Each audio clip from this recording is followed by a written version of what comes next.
کہ رمضان المبارک کا مہینہ سال کے 12 مہینوں میں اللہ رب العالمین نے سب سے افضل، مقدس، بابرکت، باعظمت بنایا ہے، اس بات کا احساس اپنے اندر پیدا کی کہ وہ اس لیے کہ اللہ رب العالمین نے کتاب ہدایت اور پوری دنیا کے دستور حیات جو نازل کیا، دستور کائنات جو نازل کیا، وہ اسی مہینے میں قرآن مجید کی شکل میں نازل کیا۔ یہ وہ مہینہ ہے جس کو اللہ رب العالمین نے سال کے 12 مہینوں میں سب سے افضل گردانا ہے۔ یہ وہ مہینہ ہے جس میں اللہ رب العالمین ہر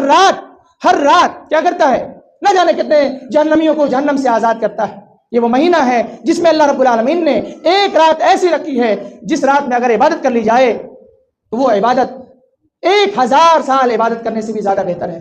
ظاہر سی بات ہے جب اتنی عظیم نعمتوں سے یہ رمضان کا مہینہ بھرا پڑا ہے، اتنے عظیم مراتب سے اللہ رب العالمین نے اس مہینے کو بھر دیا ہے، تو اس کی عظمت کا احساس اپنے دل میں ابھی سے زندہ رکھنا ہوگا، تبھی جا کر آپ رمضان المبارک میں انٹری کریں اور اسی عظمت کے احساس کے ساتھ، اسی بلندی مرتبت کے احساس کے ساتھ اللہ رب العالمین نے رمضان کو جو تقدس عطا کیا ہے، جو مقدس بنایا ہے، اس تقدس کے احساس کے ساتھ آپ رمضان میں داخل ہوں، اور پھر اس کے بعد اللہ رب العالمین سے توفیق طلب کرتے رہیے، اللہ رب العالمین سے دعائیں کرتے رہیے کہ اللہ رب العالمین ہماری صحت کو بھی برقرار رکھنا، ہماری تندرستی کو برقرار رکھنا، ہماری زندگی کو لمبی رکھنا، تاکہ ہم تیری عبادت بصحت و عافیت پورے طور پر انجام دے سکیں، روزہ رکھ کر کے پورے طور پر انجام دے سکیں، صوم و صلات کی پابندی کر کے پورے طور پر انجام دے سکیں، قیام لیل اور تہجد و تراویح کی نماز کا اہتمام کر کے اللہ رب العالمین ہم تیری بڑائی، تیری کبریائی، تیری بندگی زیادہ سے زیادہ کر سکیں۔ اس بات کی ہم اور آپ کو دعا کرنا چاہیے۔